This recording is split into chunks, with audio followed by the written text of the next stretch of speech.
നാദം, തനിമയുടെ രാഗം, കനവിലൊരു നാളം.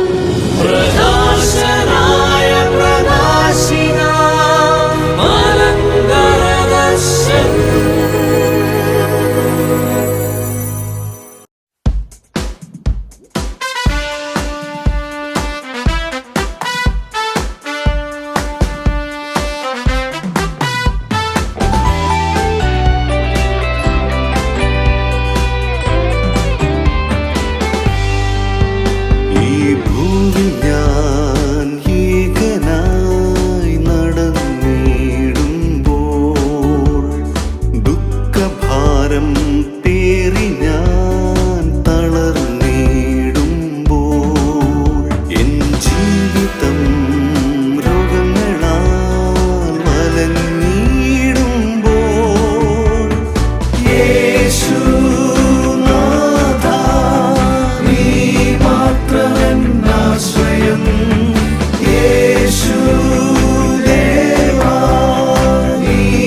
എൻ്റെ ഒരു സുഹൃത്ത് എന്നോട് ഷെയർ ചെയ്ത അദ്ദേഹത്തിൻ്റെ ജീവിതത്തിൻ്റെ ഒരു അനുഭവമാണ് ഞാൻ പറയാൻ പോകുന്നത്.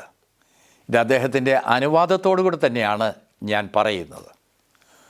ഒരു ദിവസം രാത്രിയിൽ അദ്ദേഹം സ്കൂട്ടറിൽ ഇങ്ങനെ യാത്ര ചെയ്യുമ്പോൾ എതിരെ വന്ന ഒരു കാറ് അതിൻ്റെ ലൈറ്റ് ഡിം ചെയ്യാതെ ബ്രൈറ്റ് ലൈറ്റ് ഇട്ടുകൊണ്ടാണ് വന്നത്. അപ്പോൾ ഇദ്ദേഹത്തിന് സ്കൂട്ടർ ഓടിക്കാനായിട്ട് ചില ബുദ്ധിമുട്ട് വന്നു. ആ റോഡിൽ അവിടെ സ്കൂട്ടർ നിർത്തിയിട്ട് ഈ കാറ് വന്നപ്പോൾ ആ കാർ കൈ കാണിച്ച് നിർത്തിയിട്ട് ഇദ്ദേഹം ആ ഡ്രൈവറോട് ചോദിച്ചു, ഡ്രൈവർ ആ കാറിൻ്റെ ഉടമ തന്നെയാണ്, അദ്ദേഹത്തോട് ചോദിച്ചു, ലൈറ്റ് ഒന്ന് ഡിം ചെയ്ത് വന്നതായിരുന്നെങ്കിൽ നല്ലതായിരുന്നല്ലോ, ഞങ്ങൾക്കൂടൊക്കെ നേരെ അങ്ങ് പോകാമായിരുന്നല്ലോ ഡിം ചെയ്തതായിരുന്നെങ്കിൽ. ഉടനെ ഈ കാറിൻ്റെ ഉടമ അല്ലെ ഡ്രൈവർ പറഞ്ഞു, ഞാൻ ലൈറ്റ് ഡിം ചെയ്യാനായിട്ട് പറയാൻ താൻ ആരാ? എൻ്റെ സൗകര്യമാണ് ഡിം ചെയ്യണോ വേണ്ടായോ എന്നുള്ളത്. ഇത് തികച്ചും അപ്രതീക്ഷിതമായ ഒരു ഉത്തരമായിരുന്നു. ഇത് കേട്ടപ്പോൾ എൻ്റെ സുഹൃത്ത് വല്ലാതെ ദേഷ്യപ്പെട്ടിട്ട് ഈ കാറിൻ്റെ ഡ്രൈവർ ഇരുന്ന് അവിടുത്തെ ഡോർ അങ്ങോട്ട് തുറന്നിട്ട് ഈ ഡ്രൈവറെ പിടിച്ച് വെളിയിലോട്ട് ഇറക്കിയിട്ട് കൊടുത്തു 2 അടി. ഈ അടിയോടുകൂടെ ഈ ഡ്രൈവർ ആകപ്പാടെ അങ്ങ് വയലൻ്റായി. അയാൾ ഉടനെ എന്ത് ചെയ്തെന്നറിയാമോ? റോഡിൻ്റെ ഒരു വശത്തിരുന്ന ഒരു വലിയ കരിങ്കല്ല് എടുത്തുകൊണ്ട് വന്നിട്ട് ഇദ്ദേഹത്തിൻ്റെ സ്കൂട്ടറിൽ ഇടിച്ച് ആ സ്കൂട്ടറിൻ്റെ ലൈറ്റുമൊക്കെ തകർത്തു, അതങ്ങ് പതുക്കി. വല്ലാത്തൊരു സീൻ അവിടെ ഉണ്ടായി. കുറേ നേരം അങ്ങോട്ടും ഇങ്ങോട്ടും ബള്ളുകൾ പറഞ്ഞു. അത് കഴിഞ്ഞ് രണ്ടുപേരും 2 വശത്തോട്ട് പോവുകയും ചെയ്തു. എന്താ ഇവിടെ സംഭവിച്ചത്? ഞാൻ അദ്ദേഹത്തോട് ചോദിച്ചു, എൻ്റെ കൂട്ടുകാരനോട് ചോദിച്ചു, ഇപ്പോൾ ഈ സംഭവത്തെക്കുറിച്ച് ഓർക്കുമ്പോൾ എന്താ മനസ്സിൽ വരുന്നത്? അദ്ദേഹം പറഞ്ഞു, അത് വേണ്ടായിരുന്നു എന്ന് തോന്നുന്നു. അപ്പോൾ ഒരു കുറ്റബോധം ഉണ്ടല്ലേ? അതെ, എനിക്കൊരു കുറ്റബോധമുണ്ട്, അത് വേണ്ടായിരുന്നു, അത് അവോയ്ഡ് ചെയ്യായിരുന്നു എന്ന് തോന്നുന്നു. പക്ഷേ ഈ ഡ്രൈവർ ധിക്കാരപരമായിട്ട് എന്നോട് പറയാനായിട്ട് താൻ ആരാ, എൻ്റെ സൗകര്യമാ ലൈറ്റ് ഡിം ചെയ്യണോ ബ്രൈറ്റ് ആക്കണോ എന്നുള്ളത് എന്ന് പറഞ്ഞപ്പോൾ ഇദ്ദേഹത്തിൻ്റെ മനസ്സിൽ കൂടെ പോയത് എന്താ? ഉടനെ എൻ്റെ കൂട്ടുകാരൻ പറഞ്ഞു, ഇതെൻ്റെ നാടാ, ഈ നാട്ടിൽ എനിക്കൊരു വിലയും നിലയും ഒക്കെ ഉണ്ട്, എന്നോട് ആരും ഇതുവരെ പറഞ്ഞിട്ടില്ല, എന്നെ ആളുകളൊക്കെ ബഹുമാനിച്ചിട്ടേ ഉള്ളൂ. അപ്പോൾ ഈ ഡ്രൈവർ എന്നോട് ഇങ്ങനെ പറഞ്ഞപ്പോൾ ഞാൻ വല്ലാതെ അങ്ങ് ചെറുതായിപ്പോയി, എൻ്റെ വില മുഴുവൻ നഷ്ടമായിപ്പോയി എന്നുള്ള ചിന്ത എന്നെ ഭരിച്ചേ. എൻ്റെ വില നഷ്ടമായിപ്പോയി, ചെറുതായിപ്പോയി എന്ന് പറഞ്ഞപ്പോൾ അതിനെ പ്രതിരോധിക്കാനായിട്ടാണ് പിന്നെ ഇദ്ദേഹം ദേഷ്യപ്പെട്ടതും അയാളെ പിടിച്ച് അടിച്ചതും. നമുക്ക് നഷ്ടപ്പെട്ട വില തിരിച്ചെടുക്കാനുള്ള ഒരു ശ്രമമാണ് ഈ അടിയെന്നൊക്കെ പറയുന്നത്. ഒടുവിൽ സംഗതിയെല്ലാം വഷളായി കഴിഞ്ഞപ്പോഴാണ് ഇപ്പോൾ പറയാം അത് വേണ്ടായിരുന്നു. എങ്ങനെ ചിന്തിച്ചതായിരുന്നെങ്കിൽ ഈ സാഹചര്യത്തെ അവോയ്ഡ് ചെയ്യായിരുന്നു എന്ന് ഞാൻ ചോദിച്ചപ്പോൾ അദ്ദേഹം പറഞ്ഞു, ഒരുപക്ഷേ അവൻ അങ്ങനെ പറഞ്ഞപ്പോൾ ഒന്നിൽ അവന് കള്ളു കുടിച്ചേച്ചായിരിക്കും ഇരിക്കുന്നത്, അല്ലെന്നൊരിക്കൽ അവൻ വട്ടനായിരിക്കും, അല്ലെങ്കിൽ അവൻ്റെ സ്വഭാവം അതായിരിക്കും എന്ന് ഞാൻ ചിന്തിച്ചതായിരുന്നെങ്കിൽ ഞാൻ സ്കൂട്ടർ എടുത്തുകൊണ്ട് അങ്ങ് പോവുകയുള്ളൂ.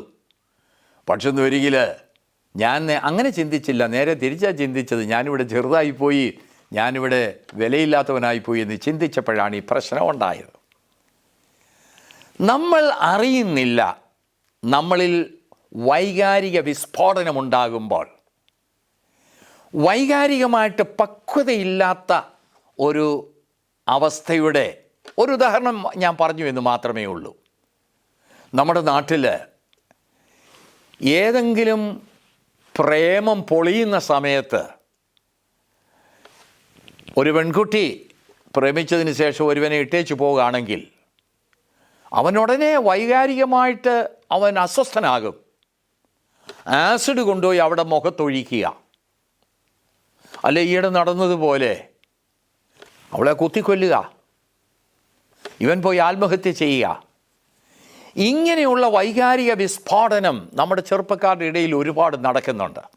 ഇത് ചെറുപ്പക്കാരുടെ ഇടയിൽ മാത്രമല്ല, നമ്മുടെ ആളുകളുടെ ചുറ്റുപാടും നമ്മളൊന്ന് പരിശോധിച്ച് നോക്കിയാൽ ഒരു ഇമോഷണൽ ഇൻ്റലിജൻസ് അഥവാ പക്വമായ വികാരം പ്രകടിപ്പിക്കുന്ന ആളുകൾ വളരെ ചുരുക്കമാണ് എന്ന് നമുക്ക് കാണാം. എന്തിനാ നമ്മളിങ്ങനെ വികാരങ്ങൾ നമ്മൾ വിസ്ഫോടന രീതിയിൽ പ്രകടിപ്പിക്കുകയും നമ്മളെ തന്നെ നഷ്ടമാക്കി കളയുകയും ചെയ്യുന്നത്. ഈ വൈകാരികമായിട്ടുള്ള പക്വത എന്ന് പറയുന്നത് നമ്മുടെ വ്യക്തിത്വത്തിൻ്റെ, നമ്മുടെ മെൻ്റൽ ഹെൽത്തിൻ്റെ ഒരടയാളമാണ്. അപ്പം മാനസിക ആരോഗ്യം എന്ന് പറയുന്നത് ഒരു പ്രധാന ഘടകം നമ്മുടെ വികാരങ്ങൾ പക്വമായ രീതിയിൽ പ്രകടിപ്പിക്കുവാനായിട്ട് സാധിക്കുന്ന ഒരവസ്ഥയാണ്. വികാരവിക്ഷോഭം ഉണ്ടാകുമ്പോൾ നമ്മുടെ മാനസിക ആരോഗ്യമാണ് നഷ്ടപ്പെടുന്നത് എന്നുള്ള വസ്തുത നമ്മൾ ഓർത്തിരിക്കുന്നത് നന്നായിരിക്കും. എന്തുകൊണ്ടാണ് നമ്മളിങ്ങനെ ഈ വികാര വിസ്ഫോടനമൊക്കെ നടത്തുന്നത്? വൈകാരികമായിട്ട് പക്വത ഇല്ലാതിരിക്കുന്നത് എന്തുകൊണ്ടാണ്? ചില ആളുകളിൽ ഇതൊരു ജനറ്റിക്കലായിട്ടുള്ള, പൈതൃകമായിട്ടുള്ള ചില കാരണങ്ങൾ കാണും. അവരുടെ ശരീരത്തിൽ പൈതൃകമായിട്ട് അവർക്ക് ലഭിച്ചതായിട്ടുള്ള ചില കാരണങ്ങളൊക്കെ കാണും ചില ആളുകളിൽ. എന്നാൽ ഈ പൈതൃക കാരണം, ജനറ്റിക്കലായിട്ടുള്ള കാരണം ഉണ്ടെന്ന് വരികിലും അവർ വളർന്നു വരുന്ന സാഹചര്യം, അവരുടെ കുടുംബ അന്തരീക്ഷം, അവരുടെ ചുറ്റുപാടുകൾ പക്വമായതും ആരോഗ്യപരമായതുമായ ഒരു ചുറ്റുപാടാണെങ്കിൽ ഇങ്ങനെ ജനറ്റിക്കലായിട്ട് ചില ദോഷങ്ങൾ നമുക്ക് വന്നാലും അത് ദോഷകരമായ അവസ്ഥയിലേക്ക് എത്താതെ അതിനെ കാക്കുവാനായിട്ട്, നോക്കുവാനായിട്ട് നമുക്ക് സാധിക്കും. അപ്പം നമ്മൾ വളർന്നു വരുന്ന നമ്മുടെ സാഹചര്യം ഉണ്ടല്ലോ, ചുറ്റുപാടുകളുണ്ടല്ലോ, ആ എൻവയോൺമെൻറ്റാണ് നമ്മളെ പലപ്പോഴും വൈകാരികമായിട്ടുള്ള വിസ്ഫോടനത്തിലേക്ക് നയിക്കുന്നത്. നമ്മൾ കാണും മറ്റുള്ളവർ ഇതുപോലെ വൈകാരികമായിട്ട് അസ്വസ്ഥത കാണിക്കുന്നത്, അല്ലെങ്കിൽ വിസ്ഫോടനം കാണിക്കുന്നത്, വല്ലാത്ത ദേഷ്യം കാണിക്കുന്നത്. ഇതൊക്കെ കണ്ടു വളർന്നിട്ടുള്ള ആൾക്കാർക്ക് ഇത് അവരുടെ വ്യക്തിത്വത്തിൻ്റെ ഒരു ഭാഗമായിട്ട് മാറുവാനായിട്ടുള്ള സാധ്യതയുണ്ട്. അതുപോലെ തന്നെ ജീവിതത്തിലെ ചില അനുഭവങ്ങൾ ചിലരെ വൈകാരികമായിട്ട് അസ്വസ്ഥരാക്കി മാറ്റുവാനായിട്ട് സാധ്യതയുണ്ട്. ജീവിതത്തിലുണ്ടാകുന്ന ചില അനുഭവങ്ങൾ, അതിനോടുള്ള നമ്മുടെ പ്രതികരണങ്ങൾ നമ്മളെ വികാരവിക്ഷോഭമുള്ളവരാക്കി മാറ്റുവാനായിട്ട് സാധ്യത ഉണ്ട്. സെൽഫ് എസ്റ്റീം അല്ലെങ്കിൽ സ്വയം വില കുറഞ്ഞവർക്കാണ് ഈ വികാര വിക്ഷോഭം കൂടുതലായിട്ട് ഉണ്ടാകുന്നത്. കാരണം അവർക്ക് അവരെക്കുറിച്ച് തന്നെയുള്ള അവബോധം വേണ്ട രീതിയിലില്ല. അവർ വികാരവിക്ഷോഭമുള്ളവരായിട്ട് പ്രവർത്തിക്കുകയും ഇടപെടുകയും ചെയ്യുന്നതായിട്ട് നമുക്ക് കാണുവാനായിട്ട് സാധിക്കും. ഇതെങ്ങനെയാണ് നമ്മളെ ഓരോരുത്തരെയും ബാധിക്കുന്നത് എന്നുള്ളത് നമ്മളൊന്ന് നോക്കുന്നത് നന്നായിരിക്കും. ഈ വൈകാരികമായിട്ട് എപ്പോഴും ഒരു അപക്വമായ രീതിയിൽ ഇടപെടുന്ന ആളുകളുമായിട്ട് നമുക്കൊരു റിലേഷൻഷിപ്പ് മെയിൻറ്റെയിൻ ചെയ്യാൻ ഒക്കുമോ? നമുക്ക് ബന്ധപ്പെടാൻ ഒക്കുമോ? ഇല്ല. അപ്പോൾ ഈ വൈകാരികമായി പക്വതയില്ലാത്തവർക്ക് നഷ്ടമാകുന്ന എന്താണെന്നറിയാവോ? അവരുടെ ബന്ധങ്ങളാണ്.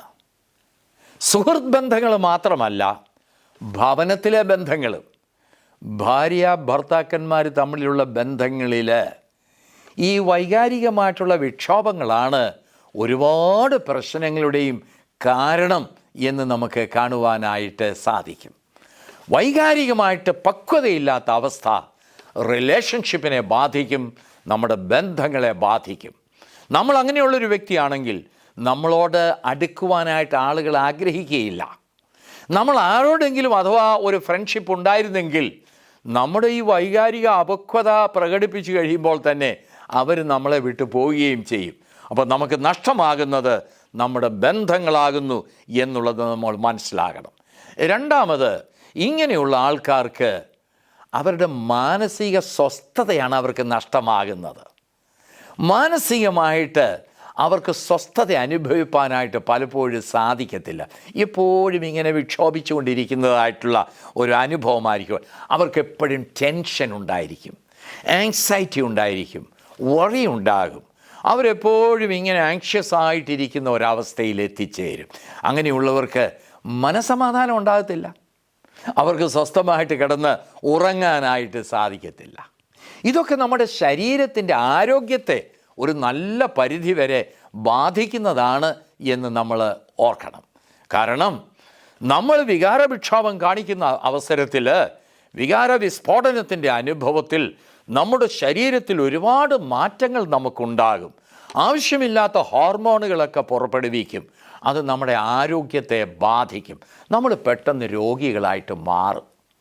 സ്ട്രോക്ക്, അൾസീമേഴ്സ് ഇങ്ങനെയുള്ള അസുഖങ്ങൾ കൂടുതലും ഉണ്ടാകുന്നത് വൈകാരികമായിട്ട് പക്വതയില്ലാത്തവരിലാണ് എന്നുള്ളതാണ് പഠനങ്ങൾ തെളിയിച്ചിട്ടുള്ളത്.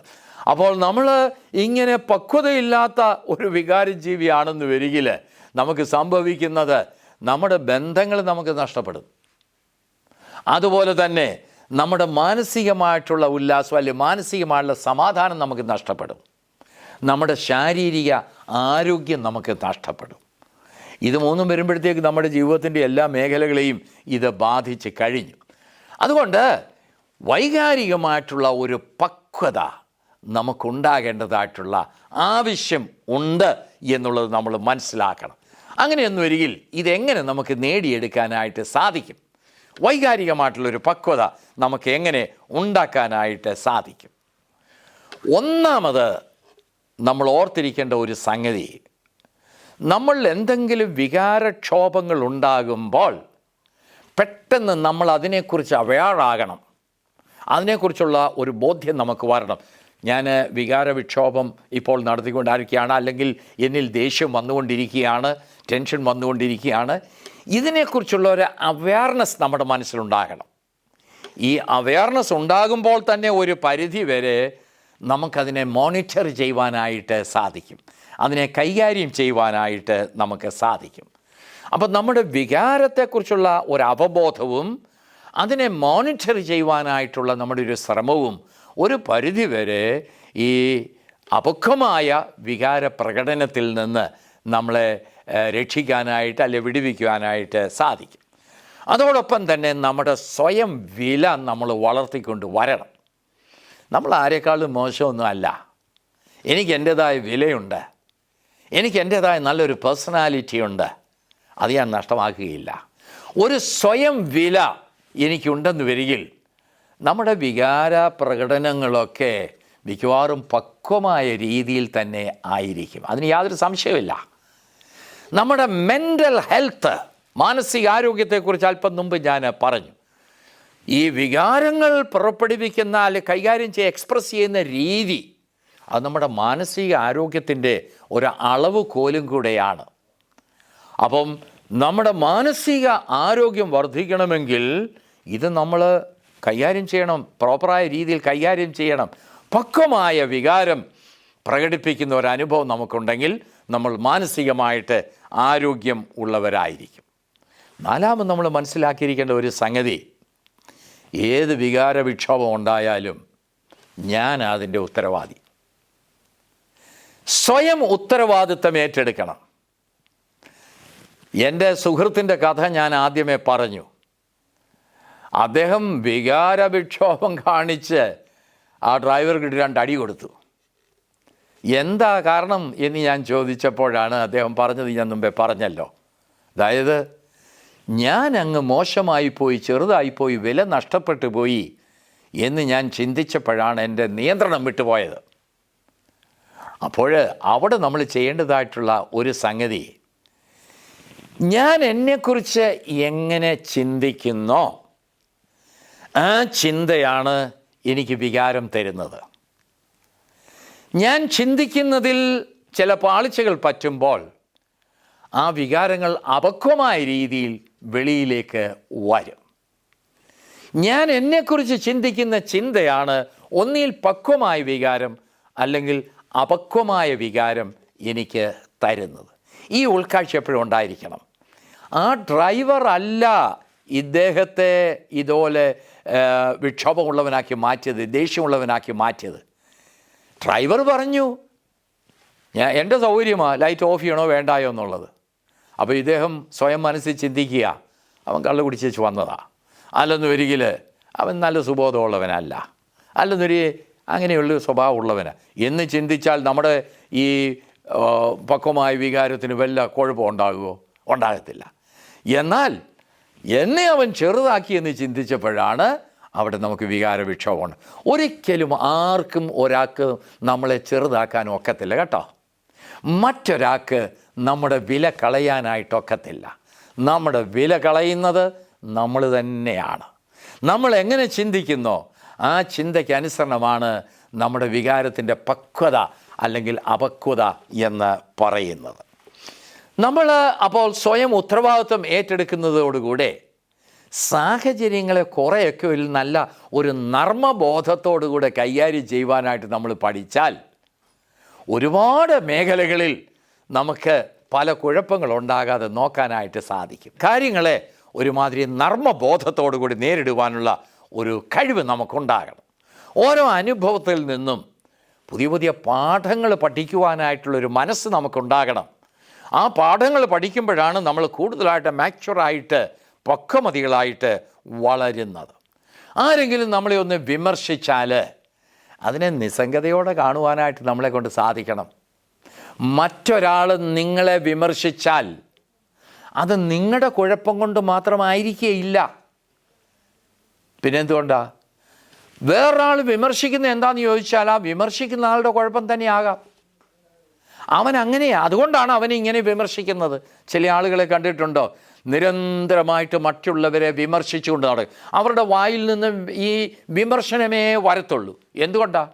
അവരങ്ങനെ അതുകൊണ്ടാണ്, അല്ലാതെ ഈ ആളിൻ്റെ കുഴപ്പം കൊണ്ടല്ല. അപ്പോൾ ആരെങ്കിലും നിങ്ങളെ വിമർശിക്കുകയാണെങ്കിൽ അത് എൻ്റെ കുഴപ്പമാണ്, ഞാൻ ആ വിമർശനത്തിൽ ചെറുതായിപ്പോയി, എൻ്റെ വില നഷ്ടപ്പെട്ടു പോയി എന്ന് നിങ്ങൾ ചിന്തിക്കരുത്. ചിന്തിക്കുമ്പോൾ നിങ്ങളുടെ വികാരങ്ങൾ തെറ്റായ രീതിയിൽ വെളിയിൽ വരുവാനായിട്ട് ഇടയാകും. മറ്റുള്ളവർ വിമർശിക്കുന്നത് എന്തുകൊണ്ടാണ്? അത് അവൻ്റെ കുഴപ്പം കൊണ്ട് തന്നെയാണ്. ആ രീതിയിൽ നമ്മളതിനെ മനസ്സിലാക്കുകയാണെങ്കിൽ നമ്മുടെ വികാരത്തെ നമ്മുടെ നിയന്ത്രണത്തിൽ നമുക്ക് നിർത്തുവാനായിട്ട് സാധിക്കും. ഈ ചൂണ്ടയിടുന്നത് നിങ്ങൾ കണ്ടിട്ടുണ്ടല്ലോ. ഈ ചൂണ്ടയിടുമ്പോൾ ആ ചൂണ്ടയുടെ അറ്റത്ത് ഒരു കോർപ്പ്, ഒരു വിരയോ അല്ലെങ്കിൽ വേറെ ഏതെങ്കിലും രീതി ഭക്ഷ്യവസ്തുക്കളോ അവത്തേൽ ഇങ്ങനെ ഉടക്കിയിട്ടിട്ട് അത് വെള്ളത്തിലേക്കിടും. വെള്ളത്തിൽ അത് കിടക്കുന്നത് കാണുമ്പോൾ അതിലെ കൂടെ പോകുന്ന മീന് ഇത് എനിക്കുള്ള തീറ്റയാണ് എന്ന് കണ്ട് ഓടി വന്ന് ഈ ചൂണ്ടയിൽ കയറി പിടിക്കും. ചൂണ്ടയിൽ കയറി പിടിച്ചു കഴിഞ്ഞപ്പോൾ ഈ ചൂണ്ട ഇട്ടുകൊണ്ടിരുന്ന ആൾ ഇനി ഒരു വലി അങ്ങ് വലിക്കുന്ന ഉടനെ ഈ മണ്ടൻ മീൻ എന്നെ പറ്റി അത് കിടന്ന് പിടയ്ക്കാനായിട്ട് തുടങ്ങി. അതിൻ്റെ ജീവിതം നഷ്ടപ്പെടും. വെറുതെ പോയ മീനാണ്, ഇത് അവന് വേണ്ടിയുള്ള ഭക്ഷണമാണ് എന്ന് കണ്ട് കയറി പിടിച്ചപ്പോൾ ആ ചൂണ്ട വലിച്ചു, അവൻ കിടന്ന് ഉടക്കി പിടച്ചു.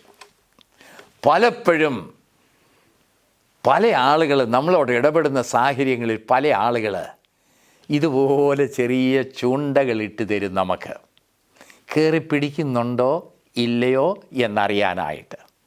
ഈ ചൂണ്ടയിട്ട് തരുമ്പോൾ അവത്തെ കയറി പിടിക്കുകയാണെങ്കിൽ നമ്മൾ കിടന്ന് പിടയ്ക്കുകയുള്ളൂ, വിഷമിക്കുകയുള്ളൂ.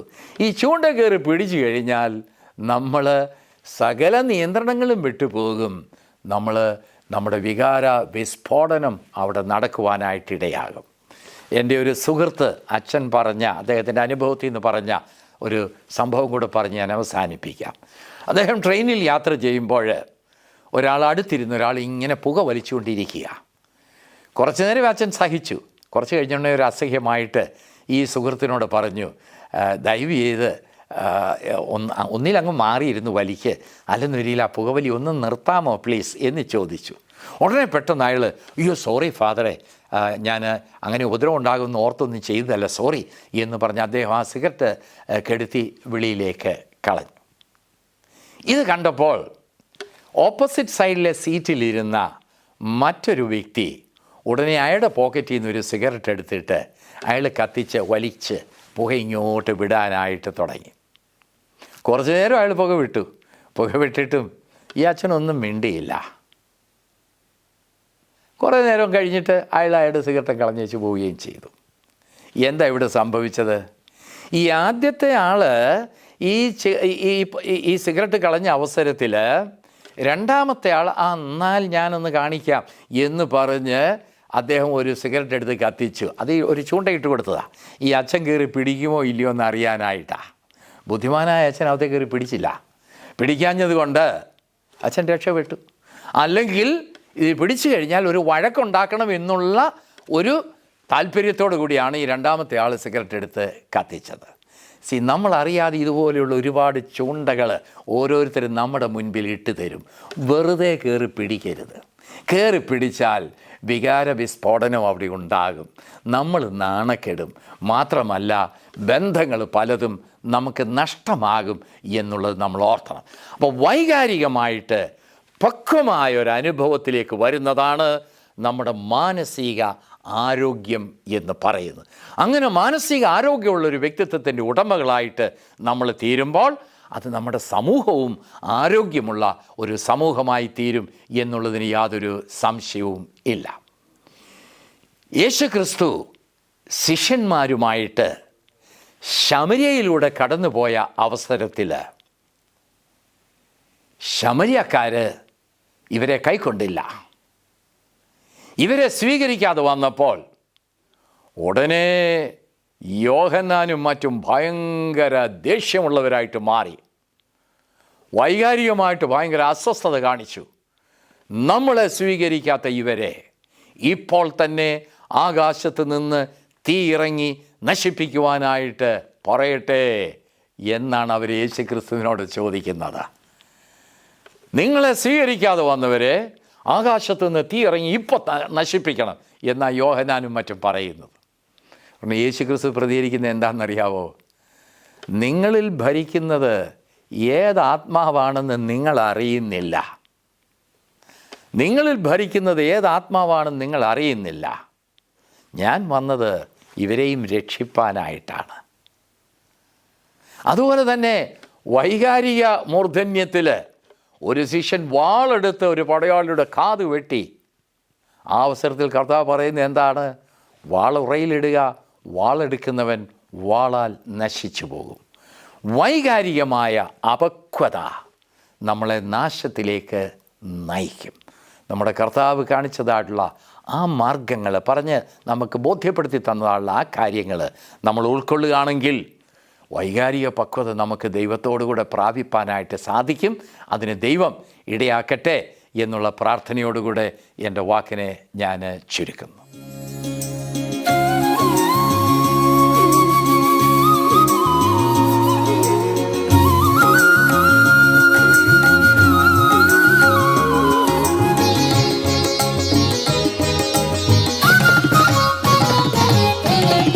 തിരുകൃപയരുളു പരമേശ, തിരുവരമരുളു അഖിലേശ. തിരുകൃപയരുളു പരമേശ, തിരുവരമരുളു അഖിലേശ. നിന്ദാസർ ഞങ്ങൾ അണയുന്നിതാ, തിരുപാദപീഠേ തൊഴുകൈകള തൊഴുകൈകള. തിരുകൃപയരുളു പരമേശ.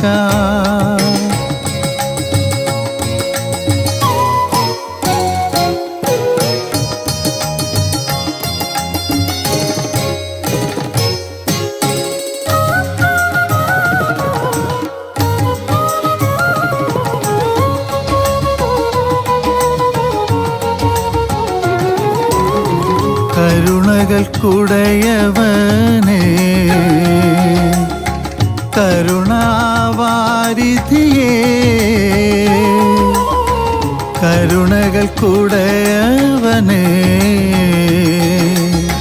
കരുണാവാരിധിയേ. എനിക്കായി കുരിശിൽ ജീവനെ നൽകി, എനിക്കായി കുരിശിൽ ജീവനെ നൽകി.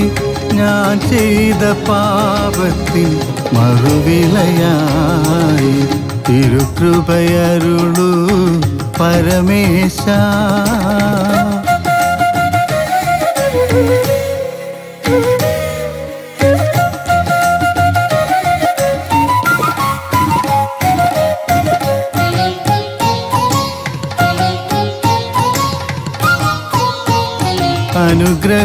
അനുഗ്രഹദായകനേ,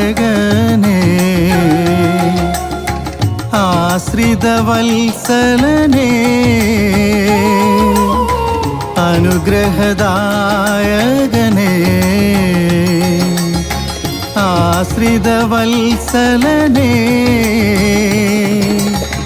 ഹൃദയം നിറയെ നിൻ തിരുമൊഴികൾ ഹൃദയം നിറയെ നിൻ തിരുമൊഴികൾ എന്നെന്നും നിൻ പാതെ നടന്നിടുവാൻ തിരുകൃപയരുളൂ പരമേശ തിരുവരമരുളൂ അഖിലേശ തിരുകൃപയരുളൂ പരമേശ തിരുവരമരുളൂ അഖിലേശ നിന്ദാസർ ഞങ്ങൾ അണയുന്നിതാ തിരുപാദപീഠേ തൊഴുകൈകളാ